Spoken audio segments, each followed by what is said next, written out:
ఇది తెలియని వారు ఎవరూ ఉండరు. శివయ్యకి ప్రత్యేకమైన శివభక్తులకు ముఖ్యమైనది ఈ రోజే మాస శివరాత్రి. ఈ రోజు రాత్రి యొక్క నిజమైన విశిష్టత, ఎవరికీ తెలియని కోణం, ఎవరూ చెప్పని అంతర్లీన రహస్యాలతో సింపుల్ కానీ శక్తివంతమైన పూజా విధానాన్ని చెప్తాను. వీడియో చివరిదాకా చూడండి. ఈ రోజున చేసే పూజలు, జపాలు 100 రెట్లు ఫలితం ఇస్తాయని శాస్త్రాలు చెబుతున్నాయి. ఈ రోజు శివశక్తి అత్యంత సజీవంగా ఉంటుందని శాస్త్ర విశ్వాసం. మనసులోని భయం, అజ్ఞానం, కర్మబంధాలు, మానసిక అలసట ఇవన్నీ కరిగించే శక్తి ఈ రాత్రికి ఉంది. శివుడు లయ, శాంతి, జ్ఞానానికి ప్రతీక.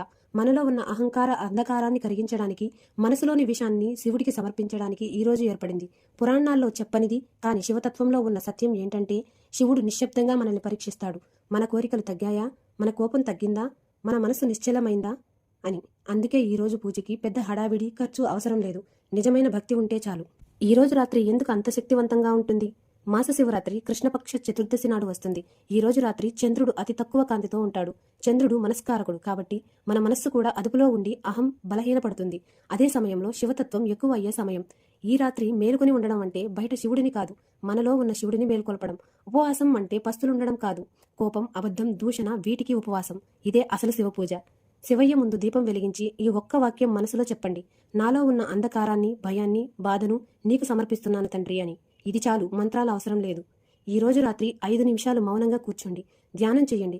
ఓం నమఃశివాయ అని జపించండి మనసులోనే. ఈ సమయంలో శివుడిని చూడాలని కాదు, మనసు తేలిక అవుతుందా లేదా అని గమనించండి. అది జరిగితే అదే శివదర్శనం. ఈ రోజు ఫలితం ఏంటి? పురాణాల ప్రకారం కాదు, అనుభవాల ప్రకారం చెప్పాలంటే భయం తగ్గుతుంది, అనవసర ఆలోచనలు తగ్గుతాయి, పరిస్థితులు వాటంతట అవే మారుతాయి.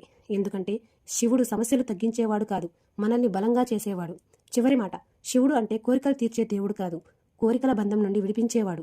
బయట దీపం కంటే లోపల వెలుగు వెలిగితే అదే నిజమైన శివపూజ. వీడియో నచ్చితే లైక్ చేసి సబ్స్క్రైబ్ చేయండి.